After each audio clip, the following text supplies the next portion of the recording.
Today's deep dive is built on a really unique dossier. Yeah, it's definitely a blend of things we don't usually see put together like this. Right, exactly. Wow. Because we are pulling from, hard public records of the Klamath River dams and deep biological data on Pacific salmon. And also the history of native treaties, which is, well, it's a very complex and often broken history. Yeah, for sure.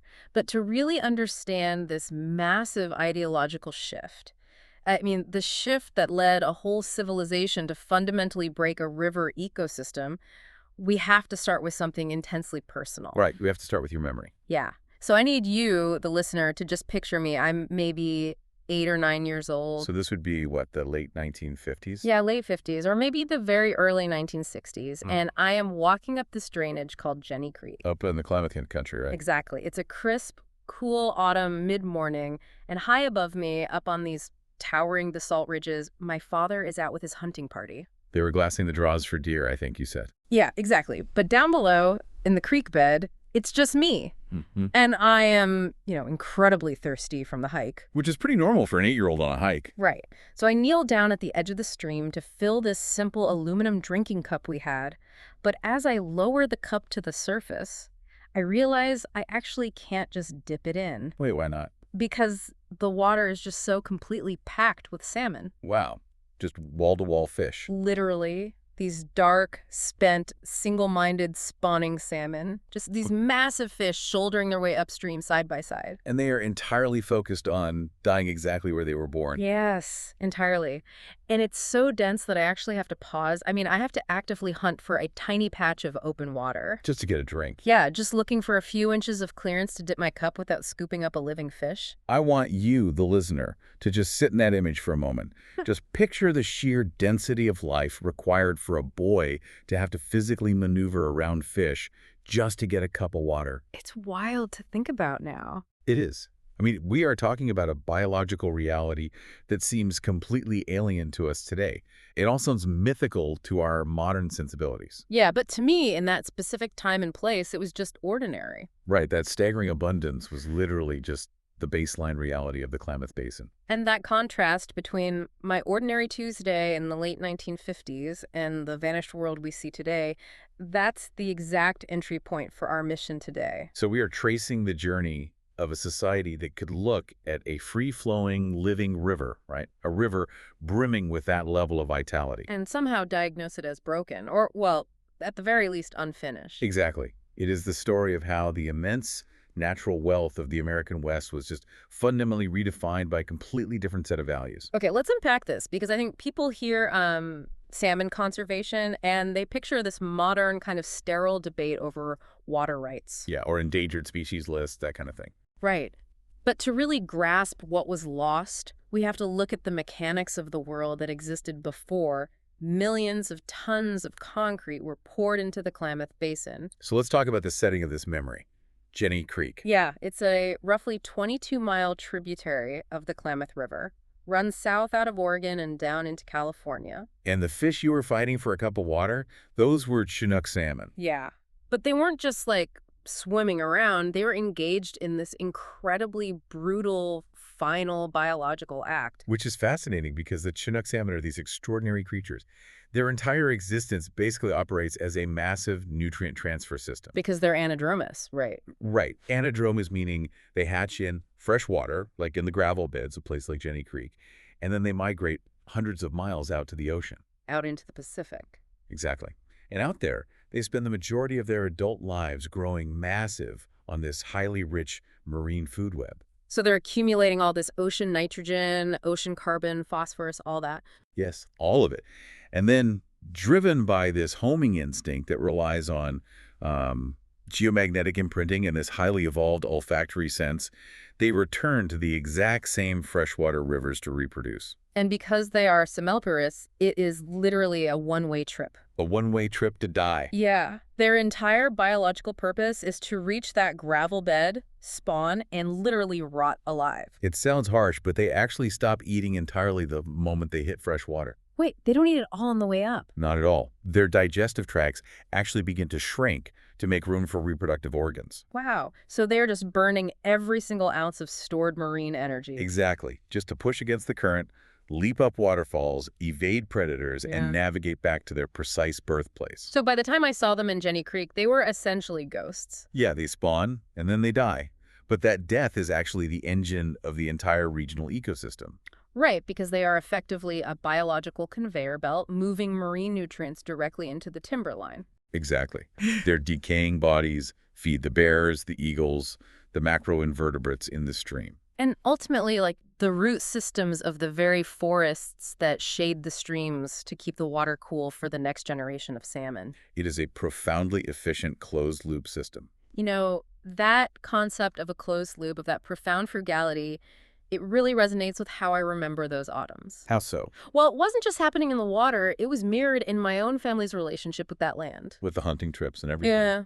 My father brought his deer hunting rituals west from his boyhood in northern Wisconsin, so he'd take his hunting party up to those basalt cliffs. And what was your mother doing during this? Well, while the men were glassing the draws, my mother would walk the low ground with us kids. She'd spend the morning telling us stories about her own early life in Wisconsin. That sounds like a really idyllic memory. It was, but what stands out to me now is how deeply resourceful that life was.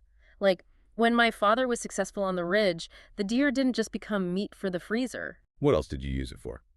My mother would take the tanned deer hide and carefully sew mitten covers and clothing for us children. Literally nothing from the land was ever wasted. So you took what the ecosystem offered, used every single piece of it, and left the rest to regenerate. Exactly. You were basically describing a localized micro-ecosystem of human frugality, taking only what you need, utilizing every part of the harvest, and living within those seasonal biological rhythms. Yeah, it was a highly intimate relationship with the land, predicated on natural limits. And we have to hold that philosophy in our minds right now because it stands in absolute stark contrast to the macroeconomic forces that were simultaneously marching toward that exact same creek. Right, because the mindset of our family camp respecting the natural limits was about to violently collide with an incoming industrial scale of resource extraction. And that industrial machine operated on a completely different philosophical baseline, one that viewed natural limits not as boundaries to respect, but as engineering challenges to overcome. It really forces a shift in perspective, you know? Yeah. Looking back, that memory of the creek isn't just nostalgia. No, it's a documentary record of a biological baseline that simply doesn't exist anymore. Right, like finding an old, perfectly preserved photograph in an attic. It's just a snapshot of an ordinary Tuesday for my family, but to us today, looking back, it's a record of a vanished world. Because you didn't see salmon in that kind of vibrating, chaotic density again for a long time, did you? Not until decades later when I was working up in Alaska, the sheer mass of life in that small Klamath tributary is just gone. And the truly ominous part is what was happening right next door. Yeah, because right beside our campsite, right next to this scene of familial warmth and ecological perfection, the mechanism of its destruction was already in motion. The old farm. Exactly. We used to camp right next to this old farm on Jenny Creek, but it wasn't an abandoned farm in the traditional sense. Like they didn't just go bankrupt or decide to move to the city. No, it was empty because it had been actively condemned by the state. Right. Because that displacement of the local inhabitants was the precursor to the complete geographic erasure of the landscape itself. The entire drainage, that whole valley, the creek, the farm, the trees, all of it was slated to be drowned. It was condemned to make way for Iron Gate Dam. And the chronological jump in my own life makes the violence of that erasure so incredibly clear. Tell us about that drive back. Well, years later, I was a young man driving back down to California for college. I decided to take that same road, you know, to take a detour past the old Jenny Creek camp just to see it. And what did you find? It was just gone. The creek where I knelt with my cup, the campsite where my mother told stories, all of it was drowned under a massive, silent, stagnant lake. Iron Gate had been finished. Yeah, the valley was plugged up, and those great runs of Chinook salmon, even by then, in those early years of the dam's operation, the runs were heavily thinned. Absolutely strangled by the chain of dams that now dominated the river. If we connect this to the bigger picture, the loss you experienced on a deeply personal level directly mirrors the broader systemic ecological amputation of the entire Klamath River basin. Because Iron Gate wasn't an isolated project. Not at all. It was the culmination of the Klamath Hydroelectric Project, which was a relentless, decades-long industrial march up and down the river. So what does that timeline actually look like? Well, if we look at the timeline of the concrete, Copco #1 was completed way back in 1918. then Copco number 2 in 1925. So they were already building these before the Great Depression. Exactly. Then decades pass, the post-war boom hits, and J.C. Boyle goes up in 1958. Okay, so that was right around the time of my memory. Right. And finally, Iron Gate, the lowermost dam, the one that flooded your memory, goes into service right around 1962 or 1964, depending on the source. So they basically spent half a century just stepping down the river, pouring millions of tons of concrete. Compartmentalizing a living system into a series of static industrial reservoirs, yes. And the biological mechanics of that compartmentalization are devastating, aren't they? Oh, absolutely. When you build a 100-foot wall of concrete across a river, you don't just create a lake behind it. You completely sever the river's connectivity. You permanently disconnect those anadromous fish from hundreds of miles of their ancestral spawning grounds. Exactly. The salmon coming in from the Pacific Ocean, driven by that immense biological imperative to reach the upper basin, would hit Iron Gate Dam and just stop. There's just no way over it. None. But the damage goes far deeper than just blocking the adults.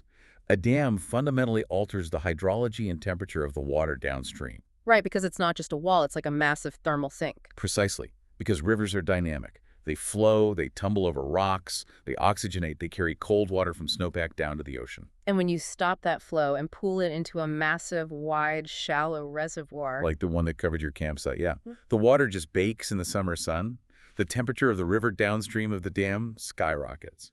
And salmon require cold, highly oxygenated water to survive. Exactly. Furthermore, the dam completely halts the flow of gravel and sediment. Why does the gravel matter so much? Well, rivers naturally transport gravel downstream, which is what the salmon use to build their nests. They call them redds. Oh, I see. So without new gravel flowing down, the downstream spawning beds get scoured away to bedrock by the altered flow regimes of the dam releases. Man, so you aren't just blocking the fish, you are systematically dismantling the biological habitability of the entire river system below the dam. You're permanently altering regional salmon migration patterns. But this is where I really struggle, and I think anyone looking at this history has to push back on the very concept of what we define as progress during the 20th century. It's a tough pill to swallow. It is. How do you convince an entire society that taking a living, breathing river functioning as a flawless biological conveyor belt, providing immense amounts of protein to an entire region? How do you convince people that plugging it up with concrete to deliberately drown a valley is actually an improvement? And that right there is the core ideological question of this entire deep dive. So how do they justify it? Well, to answer it, we have to kind of strip away our modern environmental sensibilities. We cannot simply look back at the early 1900s and label these civil engineers and politicians as cartoon villains bent on destroying nature. Right, we have to understand the context. We have to understand how manifest destiny evolved when it finally reached the edge of the continent and turned its attention to the water. Because to the pioneers, and especially to the technocrats and engineers who followed them, unimproved nature wasn't seen as a pristine marvel that needed protection. No, it was seen as raw, chaotic material waiting to be organized and put to work. So a free-flowing river wasn't beautiful in their eyes. It was unbuilt, it was inefficient, it was quite literally wasted water and wasted power. We have to carefully steelman the era of the dam builders here. These men were answering real, desperate hungers for a rapidly growing nation. I mean, the American West in the late 19th and early 20th centuries was largely dark, extremely rural, and incredibly harsh. Yes. The climate is defined by brutal extremes, devastating multi-year droughts followed by catastrophic valley-sweeping floods. So the engineers looked at these rivers and saw a way to bring order to that chaos. Exactly. What were these dams achieving? They were generating cheap, reliable hydroelectric electricity. Which lit up dark farmhouses, revolutionized rural sanitation, allowed for refrigeration of food and medicine. And it ran the massive irrigation pumps that allowed farmers to grow crops in the arid desert. They were essentially creating the modern agricultural economy of the West. The prevailing philosophy of the era was the reclamation ethic, right? The explicit goal of the federal government was to make the arid West bloom. And in that era, this was universally viewed as a deeply humane, patriotic, and almost holy project.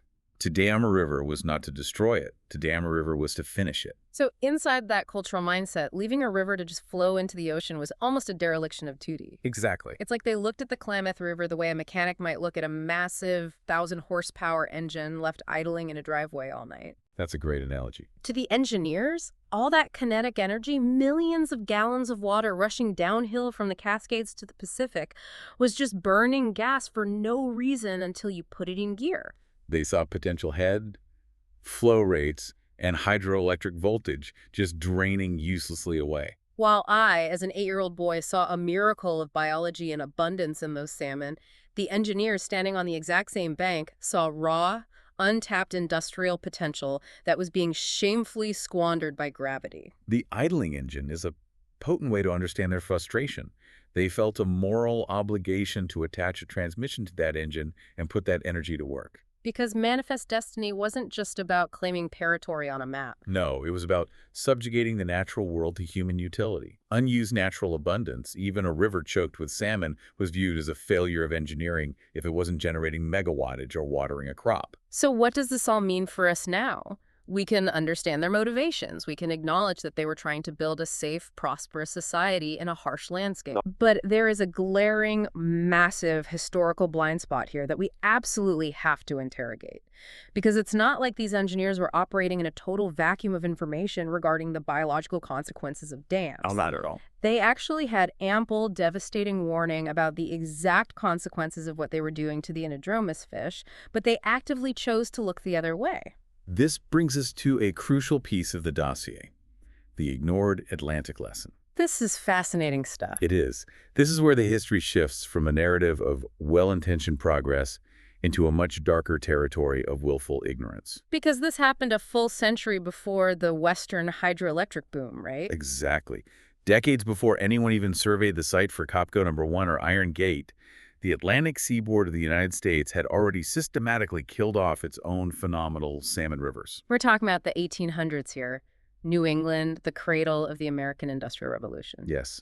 In the early 19th century, rivers in the east, like the Connecticut, the Merrimack, and the Penobscot, were absolutely choked with Atlantic salmon. Which operate on very similar anadromous life cycles to the Pacific Chinook. Very similar. But the Industrial Revolution in New England relied entirely on mill dams. So not giant concrete walls, but smaller ones. Right. These were small, often wooden or masonry dams built across rivers to create a head of water that would turn water wheels. And those water wheels powered the massive textile mills in places like Lowell and Lawrence, Massachusetts. As well as sawmills and grist mills scattered across every tributary in New England. And the biological mechanics of a 10-foot wooden mill dam are essentially the same as a 100-foot concrete hydroelectric dam when it comes to fish migration, aren't they? A wall is a wall. The biological tragedy was identical, just scaled down to the technology of the time. So these mill dams completely severed the eastern rivers. Yes. The Atlantic salmon were abruptly blocked from reaching their historical spawning grounds in the upper watersheds. And because anadromous fish cannot reproduce if they cannot reach their natal gravel beds? The populations in the Northeast absolutely collapsed. By the mid to late 1800s, the Atlantic salmon had been effectively extirpated from vast swaths of their historical range in New England. The rivers were basically turned into industrial canals, heavily polluted by the very mills the dams were built to power. So the evidence of what an industrial dam does to a migratory fish population was overwhelmingly clear. I mean, it was extensively documented in state fishery reports, it was fiercely debated in the newspapers of the time, and it was just a known historical fact. The blueprint of industrialization moved west, but the environmental caution did not pack its bags. It's just wild. The Eastern industrial methods provided a literal physical blueprint for Western river exploitation. The 19th century mill technology proved unequivocally that running water could generate immense wealth. So when Western expansion goals required power on an unprecedented scale to fuel mining, agriculture, and these sprawling new cities, the engineers simply took the Eastern concept of the working river and scaled it up exponentially. Scaled it up with modern Portland cement and massive hydroelectric turbines. But wait a minute. I have to actively challenge the narrative that this was just an oversight. Go for it. If the East Coast already wiped out their salmon with mill dams in the 1800s and every educated civil engineer in the country knew about it, at what point does "we didn't know any better" turn into willful institutional ignorance? Or greed. Yeah, exactly. If you are a civil engineer in 1918 designing a 100-foot dam for the Klamath River, you absolutely know what happened in Massachusetts. How did they justify doing the exact same thing? It's a very necessary challenge, and it requires us to look at the intersection of cultural hubris and technological limitations. Okay, unpack that for me. Well, it wasn't pure ignorance in the sense that no one on Earth knew that a dam harmed fish, but the cultural attitudes of the Western settlers toward nature were profoundly arrogant. Oh, for sure. The myth of Western superabundance. Exactly.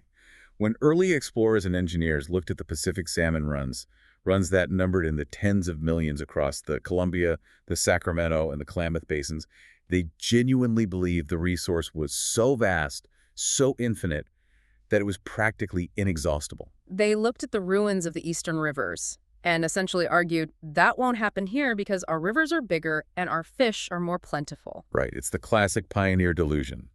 You stand on the edge of a vast continent and assume you could never possibly use it all up. But beyond the cultural hubris, you mentioned a technological failure. Yeah, regarding mitigation, the concept of fish ladders, structures designed to provide a stepped pathway of flowing water for fish to bypass a dam, did exist in rudimentary forms. Right, they had those on some smaller dams. But the engineering of early fish ladders was incredibly primitive.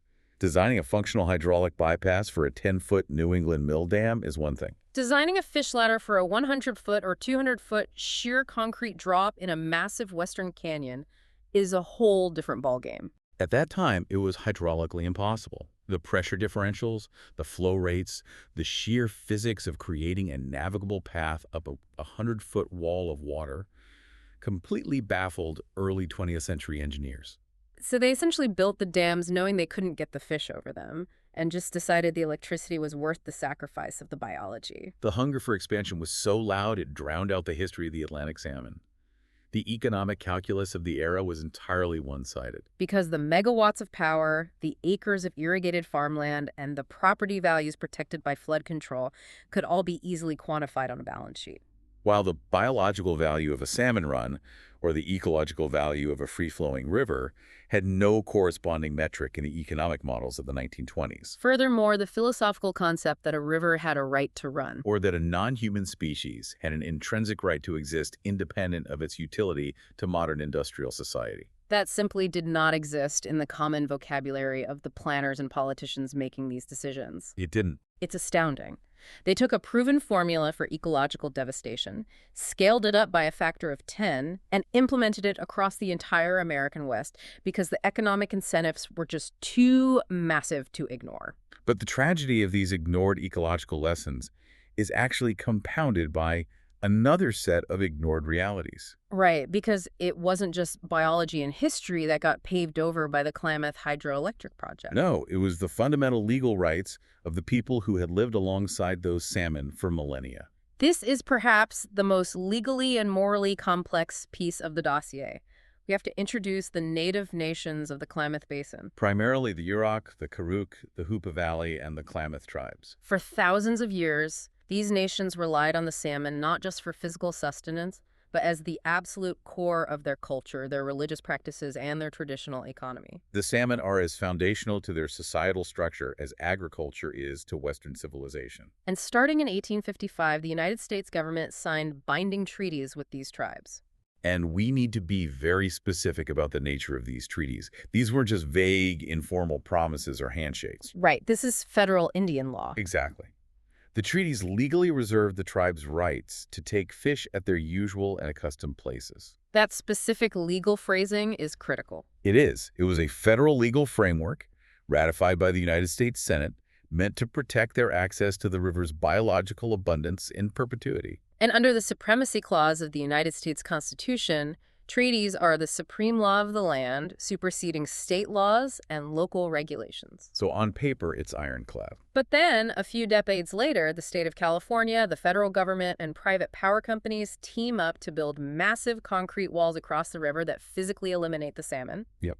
How does a society justify building a legal framework that promises access to a resource in perpetuity while simultaneously building a physical framework, a 100-foot wall of concrete designed to eliminate that exact resource?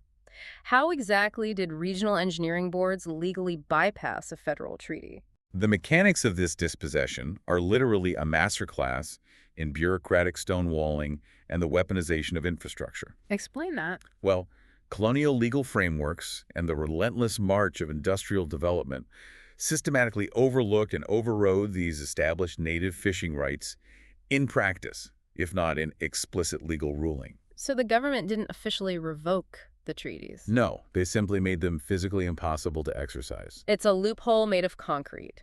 You still have the legal right to fish, but we are going to build a dam that ensures there are no fish left to catch.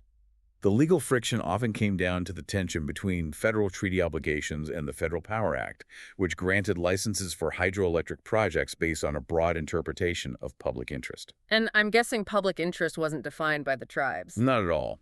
In the eyes of the agencies granting these licenses in the early and mid-20th century, the public interest was almost exclusively defined as economic development, electrification, and agricultural expansion for the arriving settler populations. So the native tribes were effectively treated as invisible stakeholders. Their treaty rights existed on paper in Washington, D.C.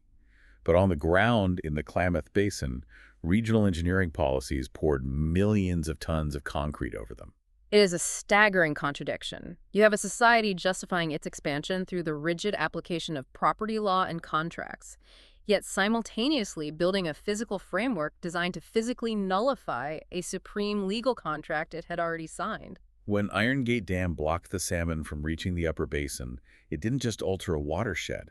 It physically destroyed local ancestral hunting and fishing rituals that were legally protected. Because the cold, top-down engineering policy viewed the river solely as a utility matrix. It had no mechanism and, frankly, no desire to account for the deeply personal, grounded nature of your childhood memories, nor the ancient treaty-protected relationship the native tribes had with the salmon. The drive for industrial progress was so all-consuming that it bypassed anything in its way, a biological reality, an ecological warning from the East Coast, or a federal treaty with native nations. And for nearly a century, that seemed to be the final word. Yeah, the concrete one.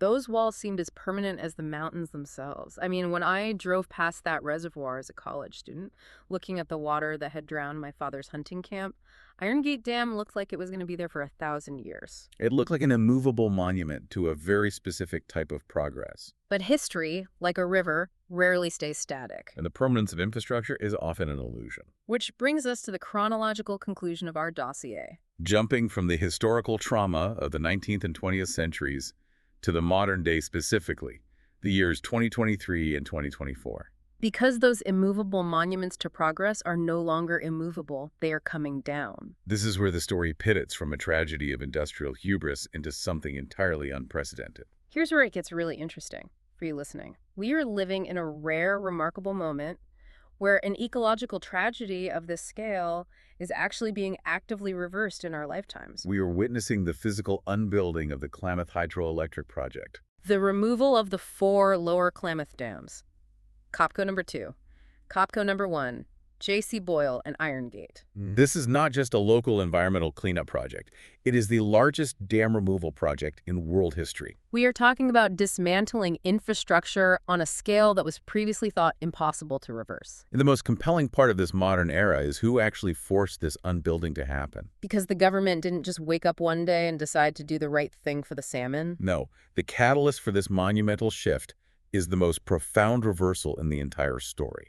The tribal nations whose treaty rights were entirely ignored when the dams went up the Yurok, Karuk, Hoopa Valley, and Klamath tribes were the very people who led the fight to bring them down. For decades, they waged an incredibly sophisticated, relentless campaign. They fought in federal court, they fought in state legislatures, they protested at the shareholder meetings of the private power companies that owned the dams. They utilized the Clean Water Act, pointing out that the toxic algae blooms in the stagnant reservoirs were violating federal water quality standards. They essentially forced the legal and political system to finally honor the original paper promises made in 1855.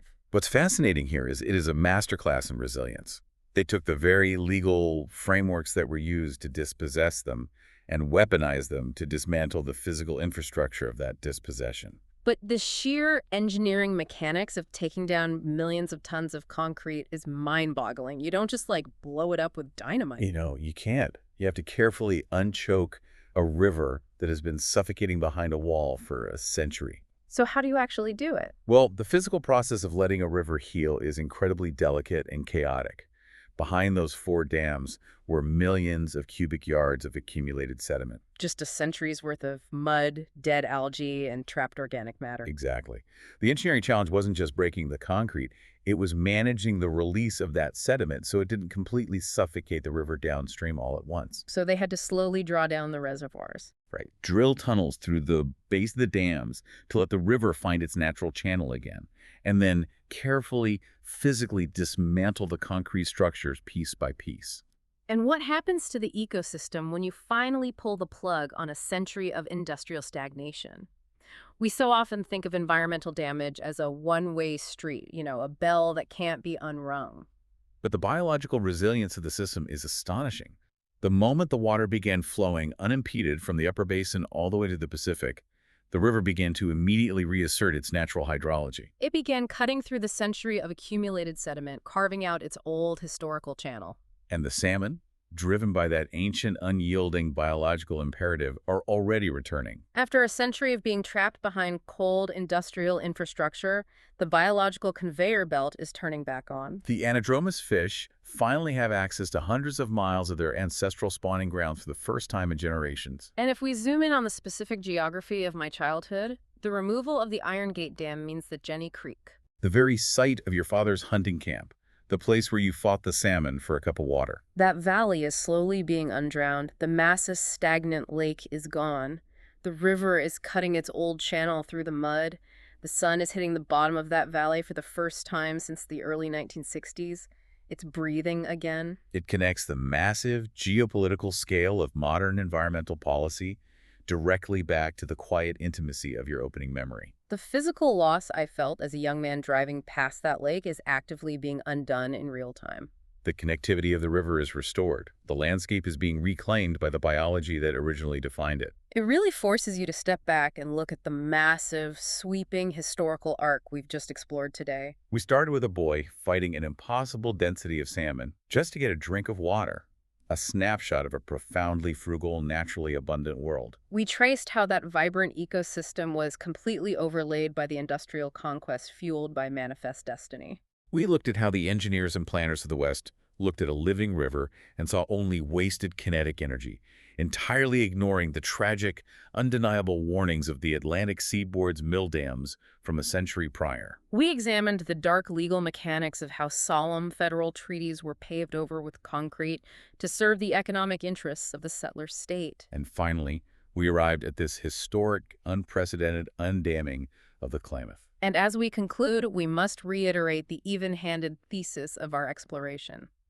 History is rarely served by painting the past in broad strokes of pure evil. The engineers who built the West, the men who poured the concrete for Iron Gate and Copco, were answering very real needs for rural electrification, for agricultural stability, for safety from devastating floods. But they were entirely, inescapably trapped by a worldview that saw nature solely as a raw material to be exploited.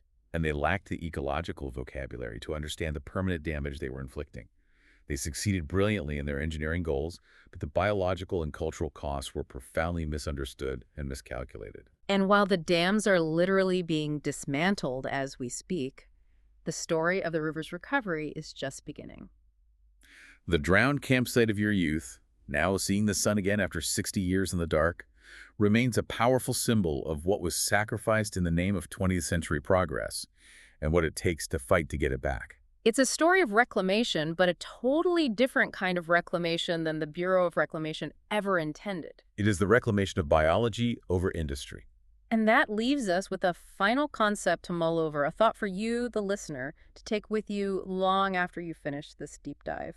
We spent the entirety in the 20th century defining human progress by what massive structures we could build to control nature. We measured our civilization by the height of our concrete dams, the size of our reservoirs, and our ability to dominate the landscape. But if the defining triumph of the Klamath River in the 21st century is the complete removal of those structures, Does that mean our very definition of civilization is fundamentally shifting? Are we moving from a society defined by what we can conquer and pave over to a society defined by what we are brave enough to dismantle, heal, and let go?